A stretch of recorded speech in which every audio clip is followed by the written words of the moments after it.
what is your idea about Bodhisattva form? Because, of course, all of us know that coming from Mahayana, we are raised to be, our teachers always tell us that, oh, we're going to become a Bodhisattva, you need to, So what is your idea in Theravada perspective? What do you feel about that? Because sometimes I feel shy talking in front of Theravada monks because we always mention that, oh, we have these Buddhas and Bodhisattvas. We always connected the name, and they look at me like, what is this talking about? So I feel strange sometimes. So in your opinion, what could you say? Well, to me, it is like altruism, because it's very high-minded, and it has its beauty, It's inspiring. But also it's another creation of the mind. And so it's not putting it down, but, I think one of the attractions to Mahayana Buddhism is it's inspiring, more inspiring than Theravada. And inspiration is what many of us want, to be inspired. And this is where the mindfulness practice will help you just to observe your own feelings about this idea of the Bodhisattva. And it's not to say, it's not about criticizing, just noticing. And trust more of the awareness of it than trying to decide whether you should drop it or carry it on or whatever. It's about just seeing things for what they are, so that you're more confident in being this knowing than in trying to justify or deny the ideal. But this you can do. It's not like you have to get rid of the Bodhisattva idea to be Theravada. But I mean, if you do think that, if somebody tells you that, then that has its effect on your mind. But so trust yourself more to be the observer. When somebody says, "Oh, we don't have the Bodhisattva, this is rubbish, Mahayana, jingle jangle," and how does that affect? I feel so strange because if you go to Mahayana temple, all Chinese monastics, they make a vow that I'm going to become a Bodhisattva or Buddha, not in this lifetime, but in my next lifetime. So I know that you're aware of it, and even my teachers, like all of us are Bodhisattvas, and they are dressed as, chant for Buddha, chant for Bodhisattva. It's like, okay. And all lay people, they want to become a Bodhisattva. So that's why I asked this question. Well, it's another concept to observe. And my question is, now I'm here studying in a Theravada community. I made a research that Theravada don't really accept Mahayana sutras. And then my teacher really, insists that you should study all the Mahayana sutras. Go to Sutra, Avatamsaka Diamond Sutra. Theravada don't recognize all our sutras. Yeah, well, how many people really studied Mahayana to know? I mean, we all have our prejudices from our religious preferences. So, I read Diamond Sutra and the Heart Sutra, and what's the one they use at City of 10,000 Buddhas? Surangama? It's the one that is about this long. It might be the Surangama. Surangama is the longest. And they study that. But actually, Master Shuan wanted me to give desanas on mindfulness. So, I mean, I don't really know, because I've not really practiced Mahayana Buddhism, but I never could relate to that side of it because of my character, and I'm brought up in a totally different culture. But the thing that attracted me to Buddhism was this direct approach. Especially like in Zen you get it, and then in Theravada it's very clearly stated. And then Theravadins do have a conceit that Mahayana is all, but nobody really knows. It's just, if you've never studied it, how do you know? If you've never practiced with it, where does it take you? We form opinions about other religions that we don't understand them. Like, I was brought up as a Christian, and Christians regard all other religions as inferior, that Jesus is the only way. And I began to realize that, the Christians I knew didn't know anything about Buddhism, but they could say it's not the way. They didn't know anything about it. So then I thought, well, how can they say anything about something they don't know? It's just a prejudice of a religious group. I realized my mother and father didn't had a clue what Buddhism is, but they had opinions about it, that it's not the way, because that's what Christians believe. And that's a belief, it's only through Jesus that you can be saved. So, when I became a Buddhist monk, they were very upset at first. Because I'm a baptized Christian and confirmed and everything. So, my mother said, you can't become a Buddhist because you're baptized as a Christian. But later on, my parents became more tolerant because I actually introduced Buddhism into their lives. It's something they didn't know anything about. They just had these religious opinions that you have from your own preference, your own religious preference. And this is where this kind of practice will get you to that center point where you can see, it's not about taking sides anymore about Mahayana or Theravada, but just being more awake to the way the mind functions and grasping of views and opinions. And then you see the suffering you create around grasping, you let go. So like the Four Noble Truths is a very good tool to use. If you believe in Mahayana and then you think Theravada is kind of primitive Buddhism that never developed, when you really look at that opinion, you start observing that view. It's not a peaceful view. It puts you in contrast to something else, like Mahayana's right, Theravada is still dividing everything up, splitting your mind into taking sides.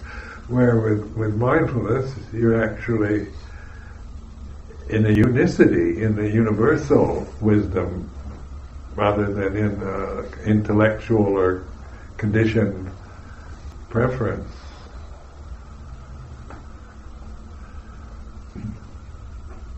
Because, in every religion they, Catholics and Protestants and Shia and Sunnis and all the rest they're murdering each other in Iraq and Syria, and they're all Muslims. Because, why? Because they're attached to their own cultural preference, the way they've been conditioned to regard as the reality. And then, that happens everywhere. Christianity is great for that, isn't it? Mongo was saying he's another talk that he can't read strangers up in Northern Ireland 50 years ago. And he said he felt like he was completely ignored. Every other place he felt everyone staring at him. He said he realised because he was Buddhist, they were more concerned about if he was Catholic or Protestant. And if he obviously wasn't, so he was completely ignored. Well, even in Thai forest tradition, we can feel we're much superior to the Wat Ban. That's taking sides, isn't it? or Tamiyubanikai, or Ajahn tradition. I mean, that's the function of thinking mind. It's a divisive, it's a discriminating function. Thinking is about right and wrong, good and bad, true and false. These are all, if you have one concept, you have to have its opposite. And so, then the thinking mind is its function in the universe is to discriminate. This is bigger than that. This is better, that's worse. This is, the thinking mind is that's what it's for, is discriminating the conditioned realm. So it functions on that level. But you get beyond the thinking mind, there's still consciousness. You can stop thinking and still be conscious. Mindfulness. And then you've got perspective on the conditioning, like we've all been conditioned, culturally conditioned, socially conditioned, so we have, the families we're born into, we're conditioned by what our mother thinks, or father, and the social group we're in, what class we align with. We're conditioned to believe that I'm a man, and there's men and women. We're conditioned to think I'm this body, male body. And it's not that these are wrong, but this is conditioning. It's made up by human beings who are unenlightened. So it's conventionally workable, but it's not ultimately real. So like Ajahn Chah would emphasize all the time about Paramatta Satcha and Samuti Satcha. Like Paramatta Satcha is ultimate reality and Samuti is conventional reality. So like the Vinaya is conventional reality. And then the Thai culture is conventional reality. Or Mahayana Buddhism, Theravada, these are conventions. They're conventions, they're formed, they have shape. So there is a difference between Mahayana and Theravada. There's a difference between Sunni and Shia, and then we're conditioned to identify with them, and which is the best, which is the real, true Buddhism, and which is the false. And we take sides through thinking, through the discriminating, conditioned mind, and then once we see the suffering that we create in our minds through that, it doesn't mean we discard conventional reality, but we're no longer kind of enslaved to its, out of ignorance, to seeing things only from a conventional bias, through a conditioned perspective. Because you're in tune with ultimate reality.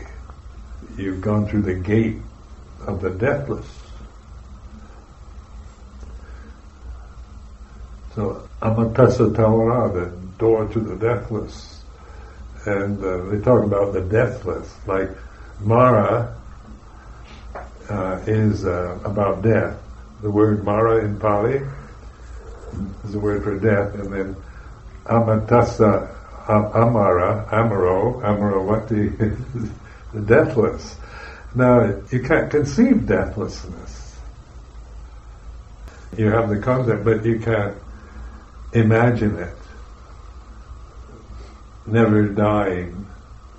You can maybe even wish to never die and live forever, but that's the creation of the mind. But, in conditioned phenomena is about dying. It's all birth and death. Whether it's an emotion or a thought or, conditioned phenomena, that's its nature. As long as we're attached to conditioned phenomena, then we're attached to death is our final moment. That's the end.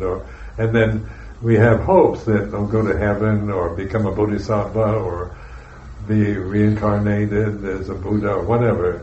But that is still the thinking process.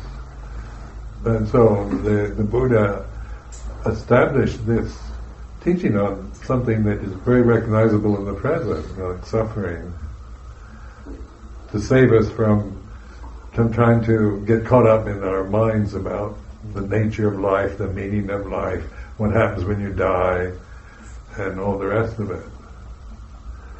And notice, like, the pronouns we have is I and me and mine, and these tend to always define ourselves as a form, as a physical form, as this is mine and that's yours, and